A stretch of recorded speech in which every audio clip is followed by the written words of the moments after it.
How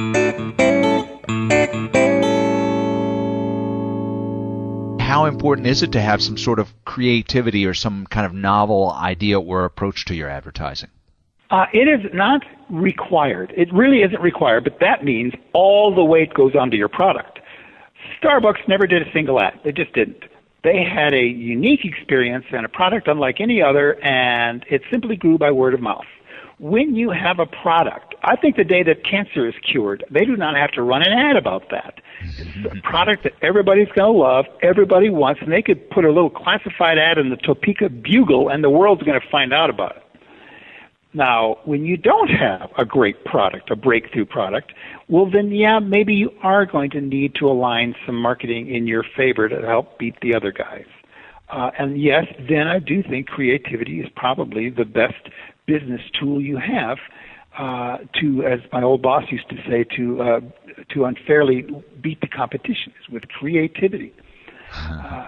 And the reason why it's unfair is that not everybody is creative, and not all agencies really are creative.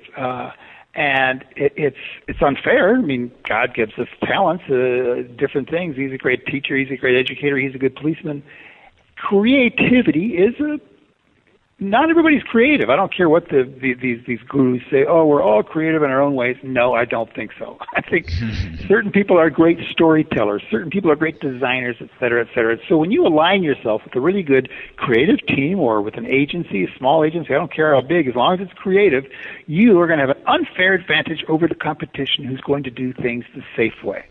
So creativity is a fairly abstract word. When we're talking about creativity, I mean, we can be creative in an ad, but maybe we don't want to be creative for creative's sake. What's the right form of creativity for advertising? What are you talking about there? A guy named Bill Bernbach, famous ad guy from Dane Bernbach, just the original genius, once said, I would not turn a man upside down in an ad to be creative.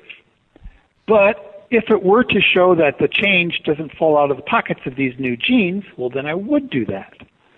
So that is a great illustration of creativity needs to be in service of a commercial purpose. If it's just creativity for creativity's sake, well, it's just art. You know, put it on a ponytail and go to the art studios and be an artist, but that's not advertising. So creativity applied to as almost a lever at a key marketing place can really be powerful because not everybody can wield it. There's a famous copywriter, famous screenwriter named William Goldman. Got 2 Oscars. One of them is for Sundance Kid, Butch Cassidy's Sundance Kid. He's written a lot of books about screenwriting, and it applies to advertising. The thing he said was, in Hollywood, no one knows what works. No one knows. If Hollywood had it figured out, every movie would be great. If advertising had it figured out, every ad everywhere would be great.